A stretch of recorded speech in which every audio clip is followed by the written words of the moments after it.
Students, अभी तक surface chemistry में हम लोगों ने डिस्कशन किया था एडजॉर्प्शन का। Now we are going to discuss about the catalysis. Catalysis के बारे में हम लोग डिस्कस करने जा रहे हैं। What do mean by the catalyst and catalysis?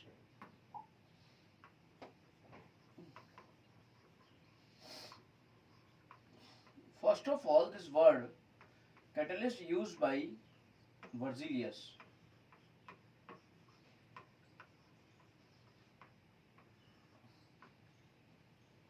उन्होंने कहा कि the substance which influence the rate of reaction, Berzelius ने कहा, Berzelium नहीं, Berzelius. Berzelius said the substance which influence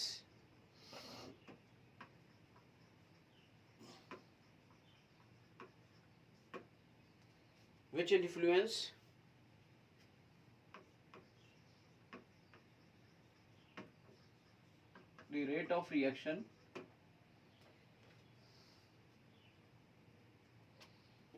either decreases. Influence का मतलब क्या होता है? इन्फ्लुएंस मीन्स अब इन्फ्लुएंस कर रहा है रेट ऑफ रिएक्शन, इसका मतलब वो डिक्रीज भी कर सकता है और वो इंक्रीज भी कर सकता है। either decreases और increases, चाहे वो डिक्रीज करे या वो इंक्रीज करे, उसे हम कैटलिस्ट कह सकते हैं। सवाल उठा कि ये रेट ऑफ रिएक्शन कैसे डिक्रीज करता है या कैसे इंक्रीज करता है, तो इसके बारे में थर्मोडायनेमिक्स, इसके बारे में केमिकल काइनेटिक्स में मैं आपको पूरा डिस्कस कर चुका हूँ कि how it decreases the rate of reaction, how it increases the rate of reaction. Catalyst का काम क्या होता है कि कैटलिस्ट या तो इंक्रीज करेगा, जैसे कि यहाँ पे बात हो रही है कि डिक्रीज कर सकता है या इंक्रीज कर सकता है। तो जब अगर वो डिक्रीज करेगा रेट ऑफ रिएक्शन तो वो नेगेटिव कैटलिस्ट कहलाएगा।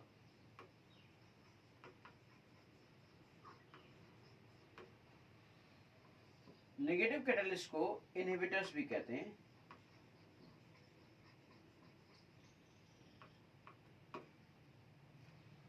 और अगर वो रिएक्शन की रेट ऑफ रिएक्शन को इंक्रीज करेगा तो वो पॉजिटिव कैटलिस्ट कहलाएगा। और इसमें पॉजिटिव नेगेटिव नहीं, आमतौर पर इसको सिर्फ सिंपली कैटलिस्ट जिस वर्ड का नाम यूज किया जाता है तो कैटलिस्ट इसी को कहते हैं। पॉजिटिव कैटलिस्ट कहने की जरूरत नहीं बार बार आपको, दिस इज सिंपली कैटलिस्ट। यही वो कैटलिस्ट होता है, इसमें आपको ये कहने की जरूरत नहीं है बार बार कि क्या होता है, दिस इज सिंपली कैटलिस्ट।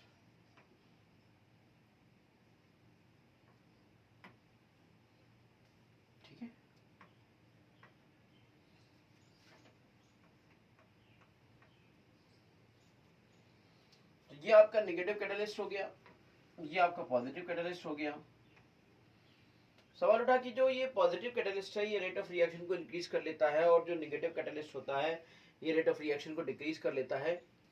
तो positive catalyst rate of reaction को कैसे इंक्रीज करता है?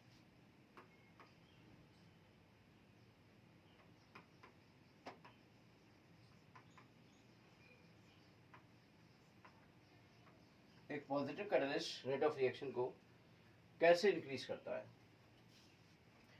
होता क्या है कि एक जो पॉजिटिव कैटलिस्ट है जिसे आमतौर पे आप कैटलिस्ट कहते हो, वो एक्टिवेशन एनर्जी को डिक्रीज कर देता है और रेट ऑफ रिएक्शन को इंक्रीज कर देता है।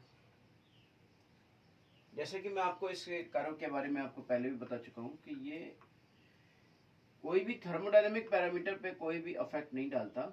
जैसे एक रिएक्शन की स्पीड ये आ रही है मान लीजिए, तो उसी को अगर ये करता क्या है, उसी के पाथ को बदल देता है कैटलिस्ट, एक पॉजिटिव कैटलिस्ट उसी के पाथ को बदल देता है और इस तरीके से ये एक पॉजिटिव कैटलिस्ट,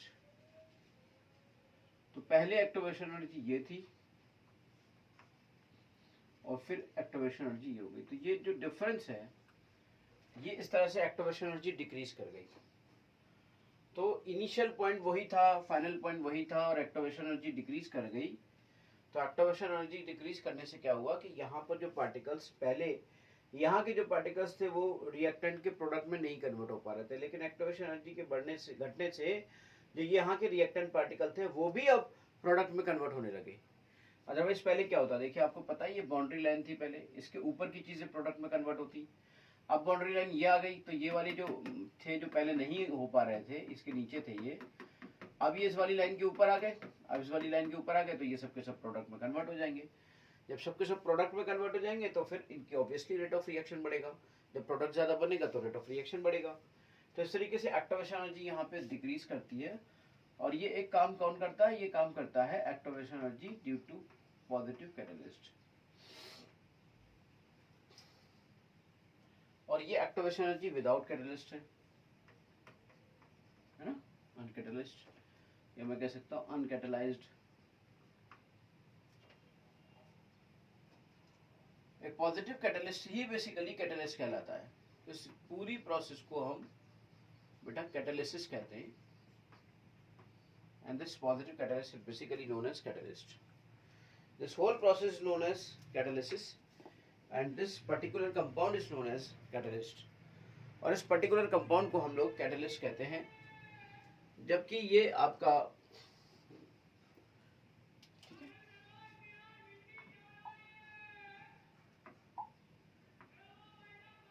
if सपोज करिए हम नेगेटिव कैटलिस्ट की बात करते हैं,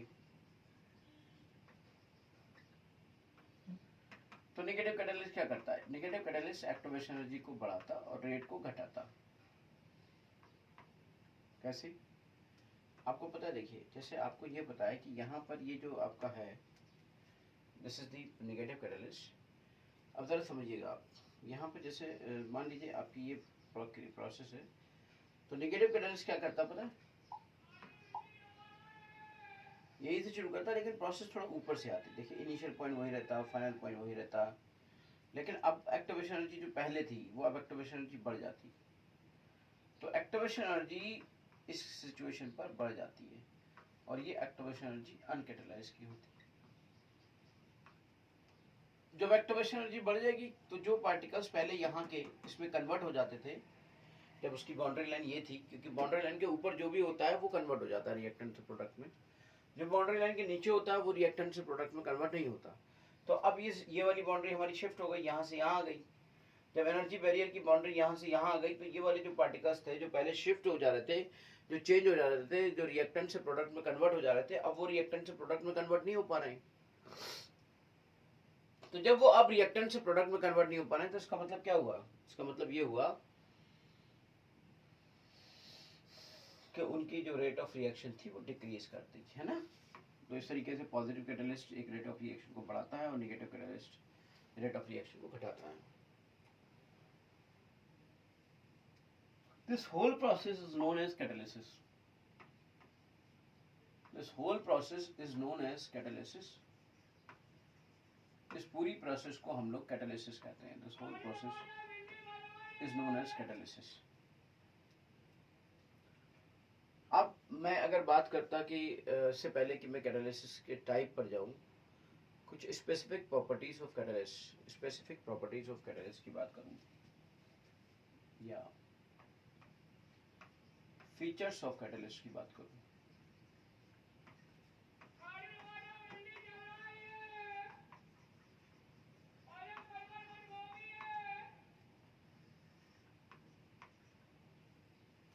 तो अगर फीचर्स ऑफ कैटालिस्ट की बात की जाए बेटा,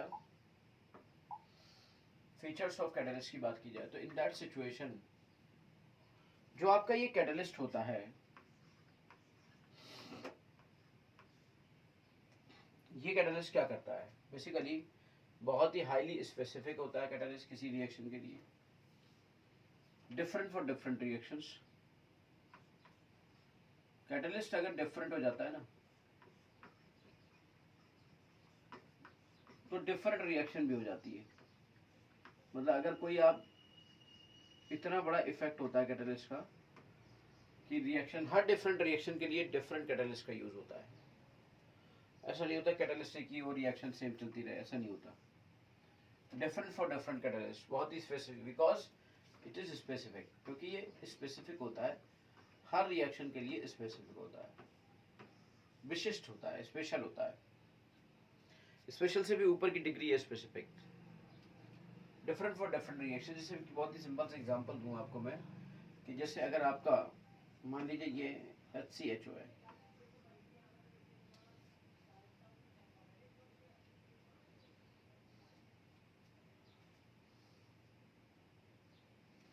या फॉर्मेल्डिहाइड ना लेकर आप फॉर्मिक एसिड ले लो, ऐसा करो।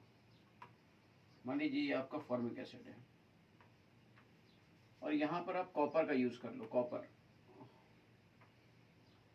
कॉपर का जब यूज करोगे ना तो यहाँ पर डिहाइड्रेशन होगा बेटा, और ये बनेगा CO2 plus H2 and this process is called dehydration. क्योंकि हाइड्रेशन डिहाइड्रोजिनेशन, क्योंकि यहाँ पर वाटर नहीं, यहाँ पे वाटर नहीं है, हाइड्रोजन निकला है, तो दिस डिहाइड्रोजिनेशन।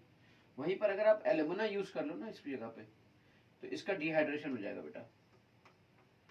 जरा समझो कितनी बड़ी बात है, कितनी बड़ी बात है, कितना स्पेसिफिक होता है कि पर्टिकुलर डिहाइड्रोजिनेशन के लिए एक रिएक्शन अलग आ गई,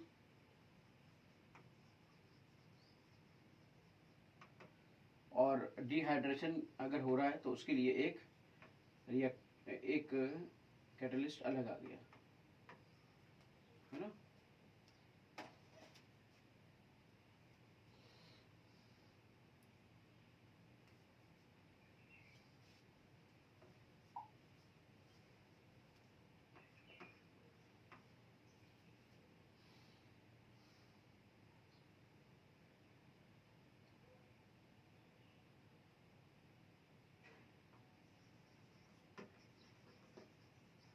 Catalyst don't initiate the reaction.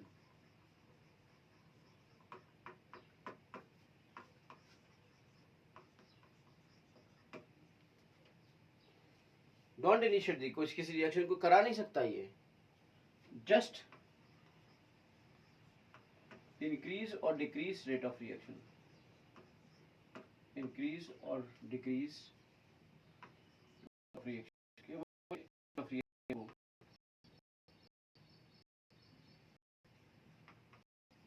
Reaction को केवल रेट ऑफ रिएक्शन को ही घटा सकता है या बढ़ा सकता है। आप समझो कि रेट ऑफ रिएक्शन को कहीं किसी रिएक्शन को ये आगे प्रोसीड कर दे, तो ऐसा नहीं होता है।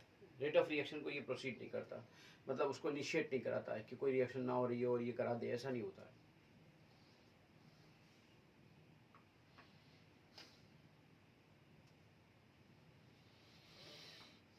Catalysts don't change the thermodynamic parameters of reaction.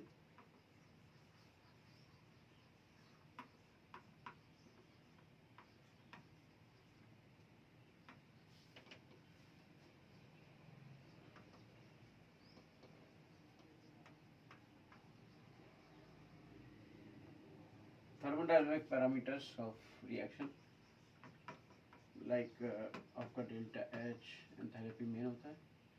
Enthalpy जो होती है वही रहती है, चाहे आप कैटलिस्ट यूज करो या कैटलिस्ट ना यूज करो, एंथैल्पी सेम रहेगी।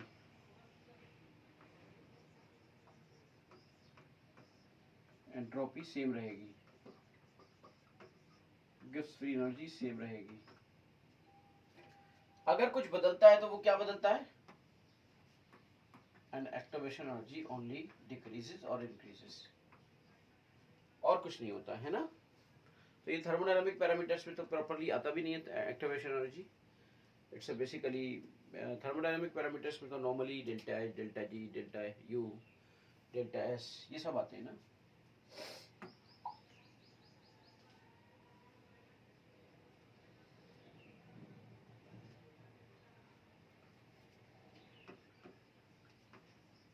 Catalyst don't change the equilibrium constant.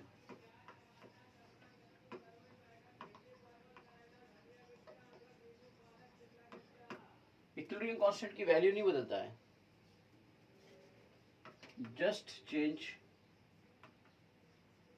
The time of equilibrium.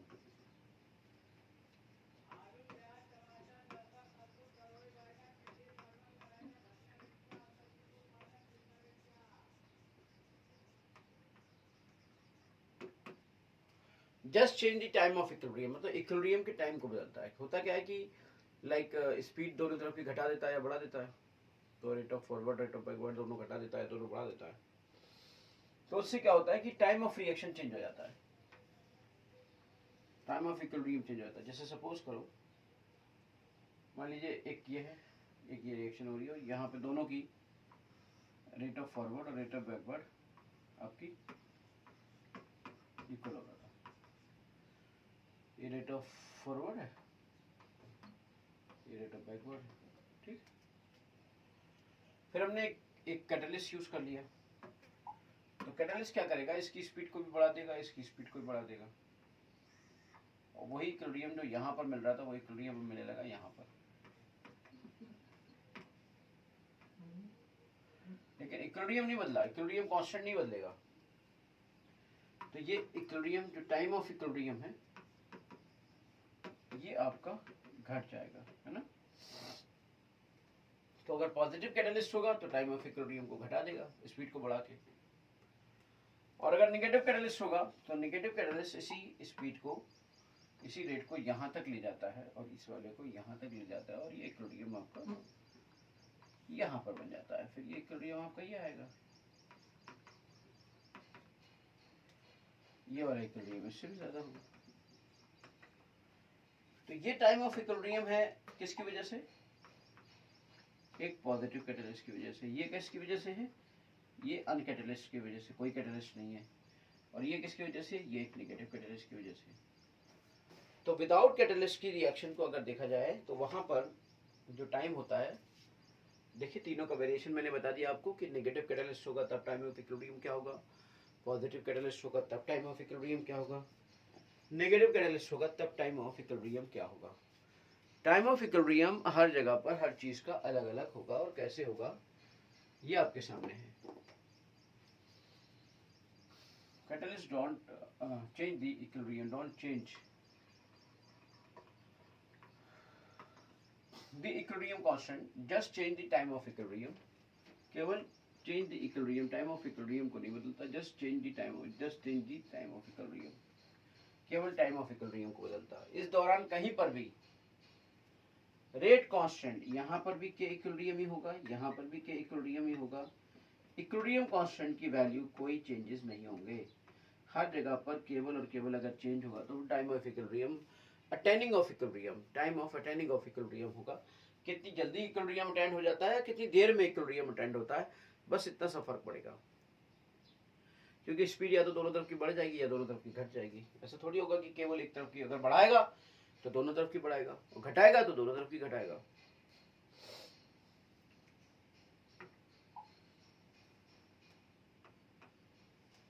Small amount, बल्कि यूं कह लीजिए वेरी स्मॉल अमाउंट, वेरी, साफ साफ लिखते हैं, very small amount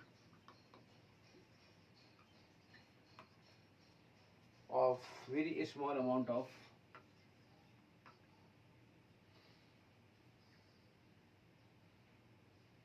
catalyst, very small amount of catalyst required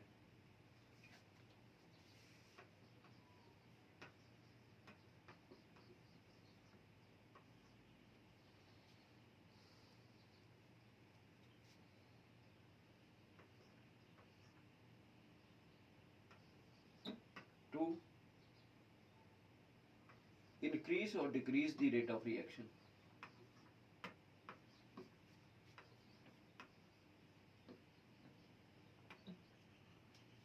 the rate of reaction मतलब क्या हुआ, कहने का कि जैसे अगर आप बात को समझो, अगर आप समझो इस बात को बेटा कि जो स्मॉल अमाउंट ऑफ कैटलिस्ट है वही काफी है। कैटलिस्ट का स्मॉल अमाउंट ही काफी है आपके इंक्रीज और डिक्रीमेंट के लिए, इंक्रीमेंट और डिक्रीमेंट के लिए। Small amount of catalyst required to increase or decrease the rate of reaction।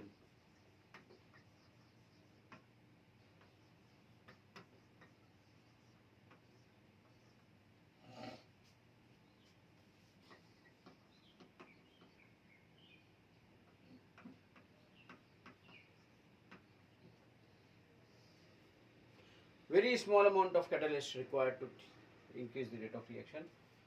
जैसे मतलब लाइक बहुत ही ज़बरदस्त। मैं आपको बताऊं, क्या बताऊं, आई थिंक कि अगर कहीं पर कोई किसी सब्सटेंस का वेट, मान लीजिए कोई सब्सटेंस आपने लिया, तो उसका वेट मतलब लाइक यू कैन से कि अगर ये 1 मिलियन है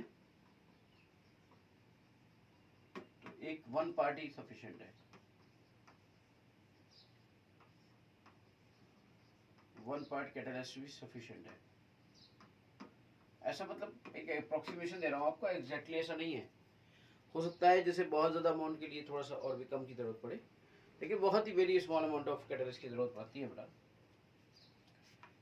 याद रखिएगा कैटालिस्ट की जब प्रोसेस होती है, कैटालिसिस होती है, तो जो कैटालिस्ट होता है उसका फिजिकल कंपोजिशन और उसका केमिकल कंपोजिशन, उसका केमिकल कंपोजिशन चेंज नहीं होता, जैसा वो होता है, जो उसका फॉर्मूला होता है कैटालिस्ट का वही रहता है। फिजिकल कंपोजिशन में ये हो सकता है कि वो जैसे पहले आपने पार्टिकल्स के फॉर्म में लिया था या कुछ बड़े पार्टिकल्स के फॉर्म में लिया था, बाद में आपको वो पाउडर के फॉर्म में मिल गया, ऐसा हो सकता है। फिजिकल कंपोजिशन में भी जस्ट इतना ही फर्क पड़ता है, मतलब केमिकल कंपोजिशन की जहां तक मैं बात करूं कि केमिकल कंपोजिशन में क्या होता है, तो जो केमिकल कंपोजिशन होता है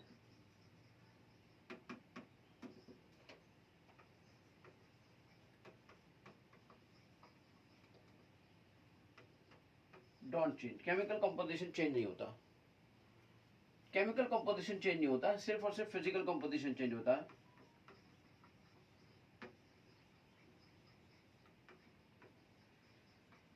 और फिजिकल कंपोजिशन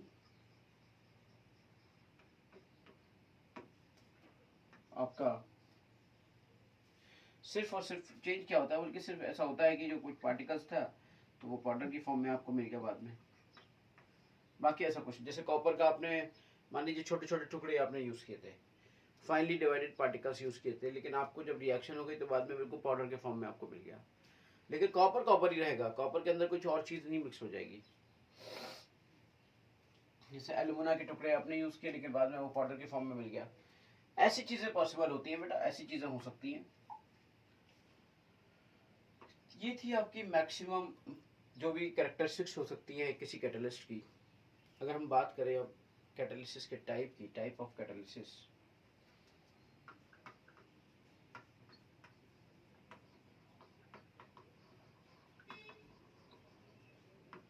एक चैप्टर था पहले, उसमें भी मैं डिस्कस कर चुका हूँ इसके बारे में, यहाँ पर भी हम लोग उस चीज को डिस्कस कर लेंगे।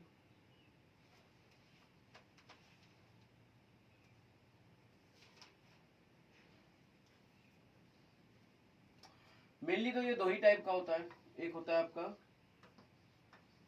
होमोजीनियस और एक होता है आपका हेटेरोजीनियस।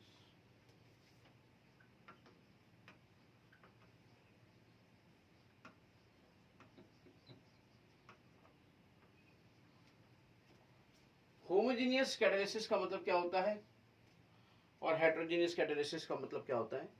होमोजीनियस कैटालिसिस का मतलब होता है बेटा कि when the physical state of reactants and the catalysis are of the same phase, सबकी दोनों की सेम फेस हो, लाइक जो रिएक्टेंट्स हैं और कैटलिस्ट है वो सब के सब गैसेस हैं या सब के सब लिक्विड हैं या सब के सब सॉलिड्स हैं, तो वो होमोजीनियस कहलाता है। इन दिस सिचुएशन ये आपका जो होमोजीनियस नहीं होता, बल्कि इसमें डिफरेंट चीजें होती हैं।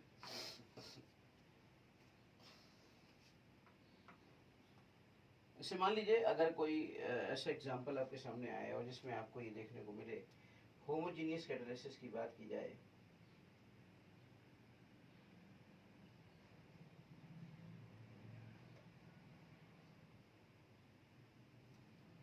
तो पहला एग्जांपल आपके सामने आ सकता है कि भाई 2SO2 प्लस O2 और लेड चैम्बर के अंदर इसको क्या कराया जाए और ये आपका 2SO3 ऐसे बन जाए,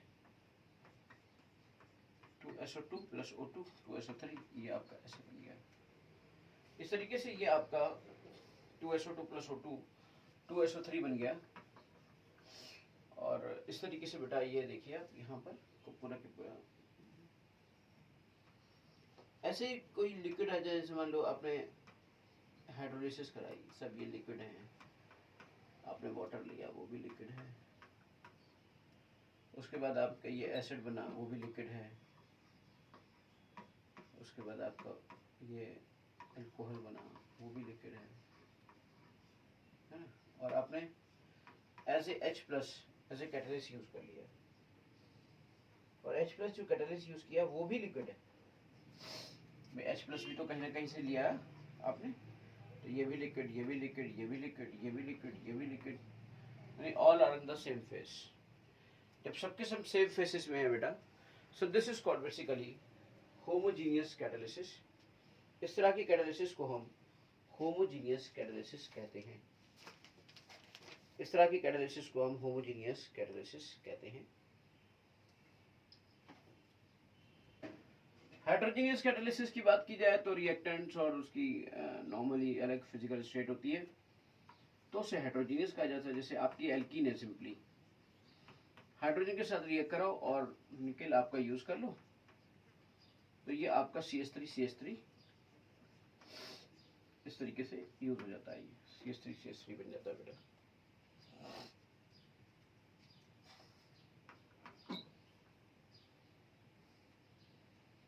यहाँ पे N2+3H2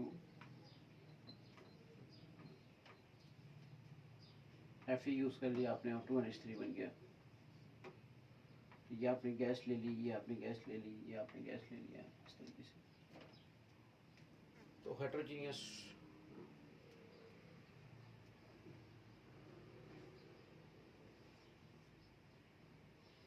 एक और होती है ऑटो कैटालिसिस। ऑटो कैटालिसिस का मतलब होता है कि जैसे कोई रिएक्टेंट में जैसे एक प्रोडक्ट बन गया और वही प्रोडक्ट फिर बनने के बाद रिएक्शन की स्पीड अपने आप तेज होती चली गई। पहले बहुत रिएक्शन स्लो चल रही थी, तो क्या होता है कि वो जो अपने अंदर ही प्रोडक्ट जो बना रहा होता है वो प्रोडक्ट ही उसको कैटालाइज कर देता है, खुद से वो कैटालाइज हो जाता है, तो that is called auto catalysis.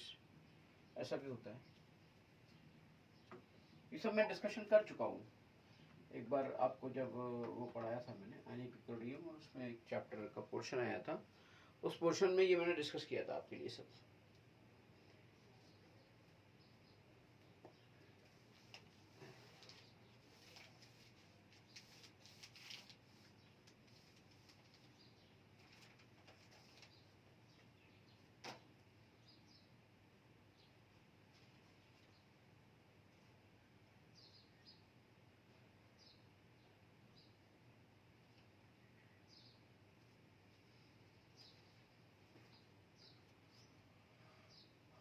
अब जैसे अभी आपने जो हेटेरोजेनियस कैटालिसिस देखी, इस हेटेरोजेनियस कैटालिसिस में आपने देखा कि जो ये यहाँ पर कैटलिस्ट थे, कौन कैटलिस्ट थे? एक तो कैटलिस्ट था आपका निकल था, लाइक आयरन था, है ना। इन सब में क्या हुआ बेसिकली, जैसे निकल लिया हमने या हमने आयरन लिया या कुछ और लिया, तो क्या हो रहा है बेसिकली? इन कैटलिस्ट की दो तरह की बातों का ध्यान रखना जरूरी है। एक इनकी एक्टिविटी और एक इनकी सिलेक्टिविटी।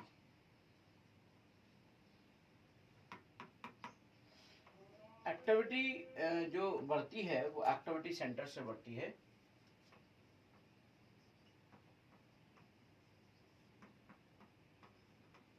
एक्टिविटी जो बढ़ती है वो एक्टिविटी सेंटर से बढ़ती है बेटा।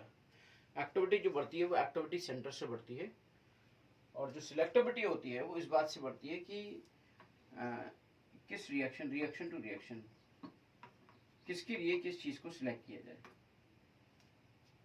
एक्टिविटी सेंटर्स कैसे बढ़ते हैं? जैसे लाइक जितने कॉर्नर्स, जितने गड्ढे, जितने कॉर्नर्स, जितनी चीजें बढ़ जाएंगी वो एक्टिविटी ऑफ अ कैटलिस्ट बढ़ा देंगी। जितने कॉर्नर्स, जितने गड्ढे, जितने पॉइंट, जितने शार्प एजेस पार्टिकल में जितनी भी ऐसी चीजें बढ़ जाएंगी वो एक्टिविटी सेंटर्स को इंक्रीज कर देंगी और उसकी एक्टिविटी को बढ़ा देंगी। सिलेक्टिविटी मतलब कौन सी चीज किसके लिए सिलेक्ट की जाए, वो रिएक्शन टू रिएक्शन आपको डिपेंड करना पड़ेगा और उसके हिसाब से आपको चीजों को लेना पड़ेगा, राइट? ठीक है बेटा।